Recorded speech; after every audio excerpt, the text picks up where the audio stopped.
Hello, Sarah Monou.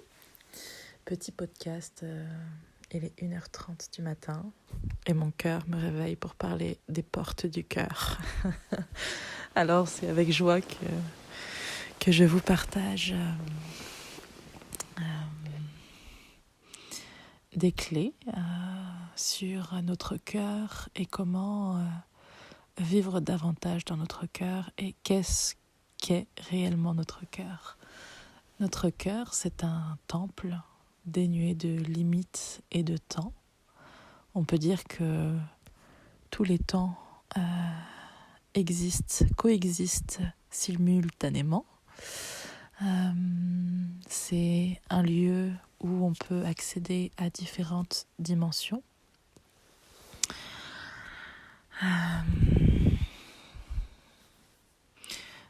C'est vraiment une porte en fait multidimensionnelle.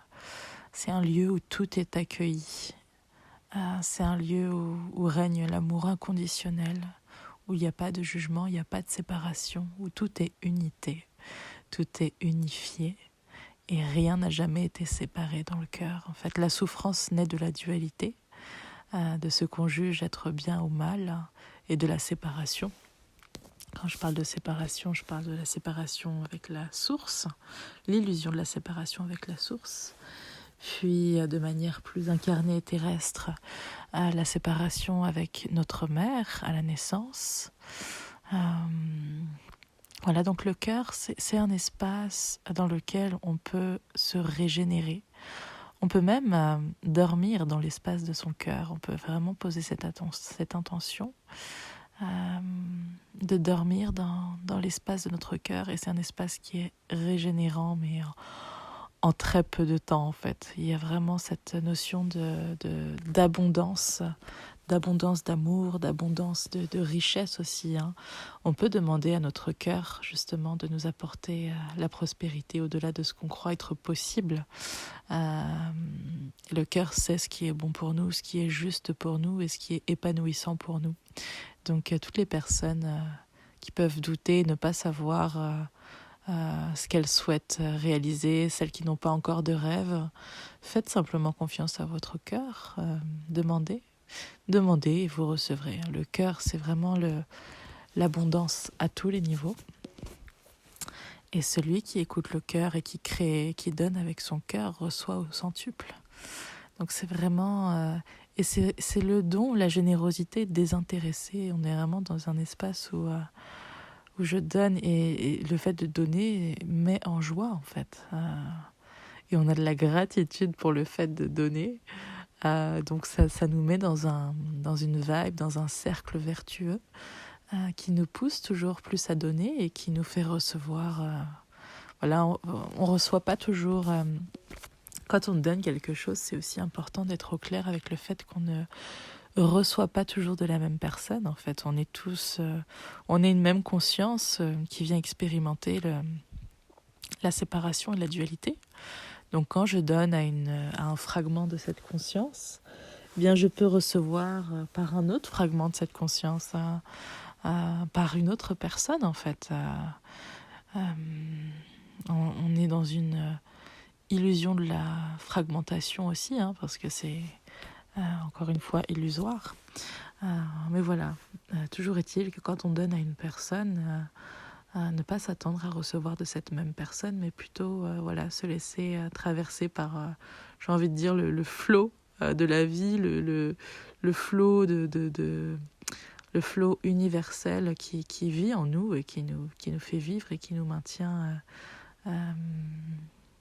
connectés les uns aux autres. Même si par moments on peut perdre justement cette notion d'unité. Le fait de revenir à son cœur, c'est vraiment un temple, c'est un lieu où on est en paix en fait très rapidement. Et c'est très drôle parce que, alors je fais beaucoup de soins énergétiques avec par la puissance de l'esprit et la puissance du cœur. Et très souvent j'emmène les personnes dans l'espace de mon cœur. Mais je vais aussi visiter l'espace du cœur des autres et chacun a son décor. c'est assez incroyable et assez fascinant, je trouve, de voir les décors du cœur. Ce sont simplement des images, en fait, que les personnes ont, des images un peu comme une forme vous savez, de paradis, en fait. Et donc, chaque personne a sa propre définition du paradis, et le cœur est comme, c'est comme si on mettait un décor, en fait, qui nous correspondait. Voilà, et vous, quel est le décor de votre cœur? Si vous vous connectez un petit peu, si vous méditez, ou simplement si vous vous posez la question quelle image vient. En fait, on parle de visualisation pour que ça apporte quelque chose de plus concret. Parce que parfois on se dit, ouais, mais comment on fait pour se connecter au cœur? En fait, le cœur, on ne se connecte pas au cœur par le mental, on se connecte au cœur par le cœur. J'aime toujours dire que le mental, je le décris un petit peu comme une salle de bain où tout est figé, où les décors sont figés.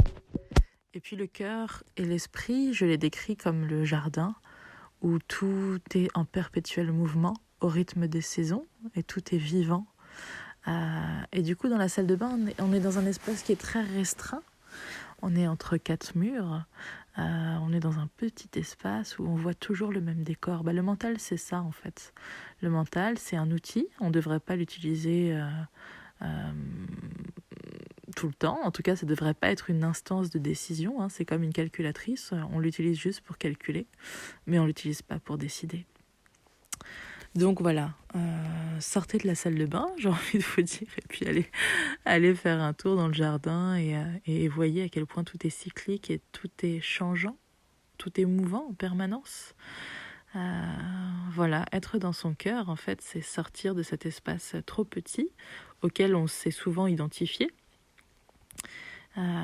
Mais nous sommes des êtres infinis qui expérimentons une forme de dualité et de séparation, mais on a eu tendance à s'identifier à ce qui était fini et non à notre véritable nature. Donc plus on reconnecte au cœur, et plus on reconnecte à notre nature innée qui est absolument infinie.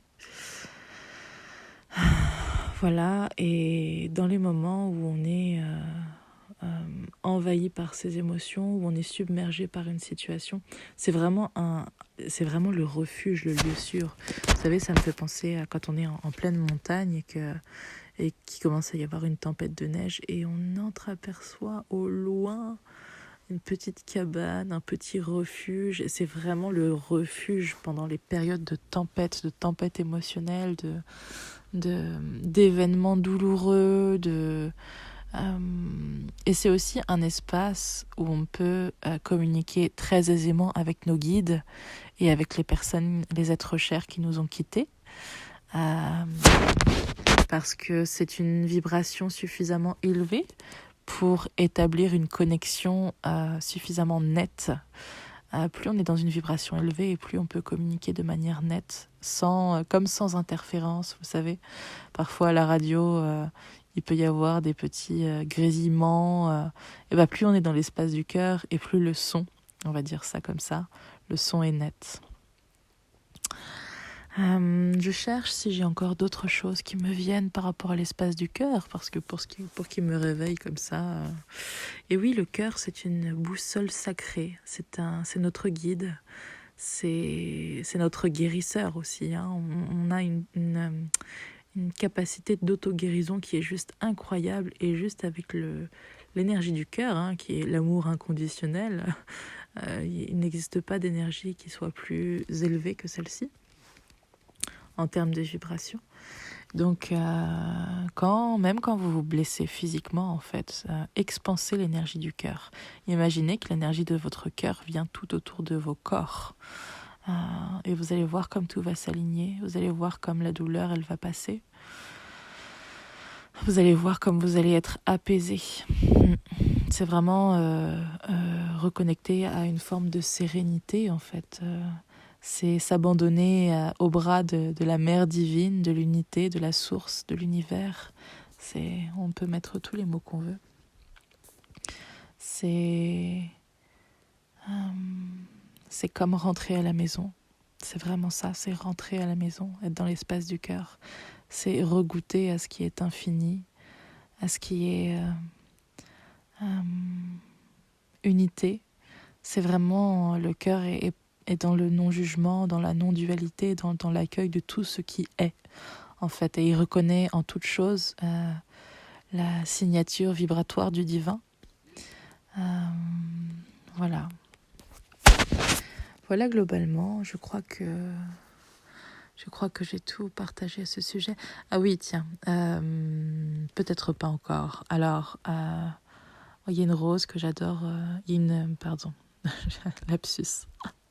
Ah oui, je vais vous parler un petit peu de la rose, qui est une fleur venue d'ailleurs. Quand je dis venue d'ailleurs, qui ne vient pas forcément de la Terre, mais peut-être éventuellement d'une autre planète.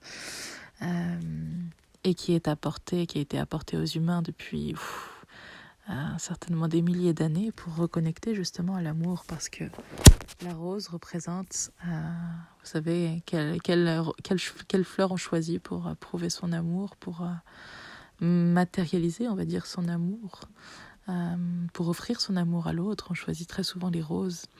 Et la rose, par exemple, en huile essentielle, c'est l'huile essentielle qui a le taux vibratoire le plus élevé. Et qui est reliée directement au cœur. Et elle représente l'amour inconditionnel, la rose. Donc si vous avez une rose pas loin, juste à respirer, si vous avez une huile essentielle de rose, ou de géranium, ou d'ylang-ylang, voilà, une huile essentielle qui reconnecte au cœur, au chakra du cœur. Ça peut être intéressant d'avoir un support physique et matériel aussi pour reconnecter au cœur, parce que c'est pas toujours évident quand on ne l'a jamais fait pour la première fois de se connecter au cœur. Et plus vous allez le faire, évidemment la première fois, on peut y arriver la première fois. Très souvent c'est nos barrières mentales qui nous en empêchent, mais on peut aisément y arriver la première fois. Mais pour les personnes qui préfèrent avoir un support, les huiles essentielles ou même du quartz rose, un quartz rose, voilà. Et aussi, j'ai envie de partager autre chose à ce niveau-là. Personnellement, j'ai une carafe d'eau en verre sur laquelle j'écris amour ou love. On peut écrire dans la langue qui nous plaît.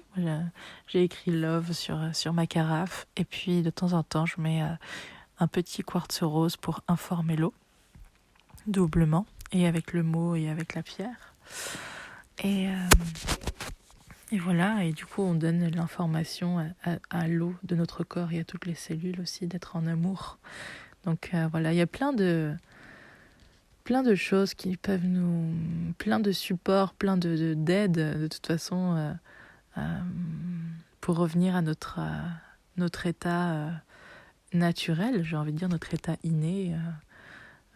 La vie met énormément d'aide et de support sur notre chemin. Donc vous pouvez simplement aussi demander comment reconnecter puissamment à mon cœur et comment m'identifier à mon cœur et comment revenir à mon cœur au quotidien en fait.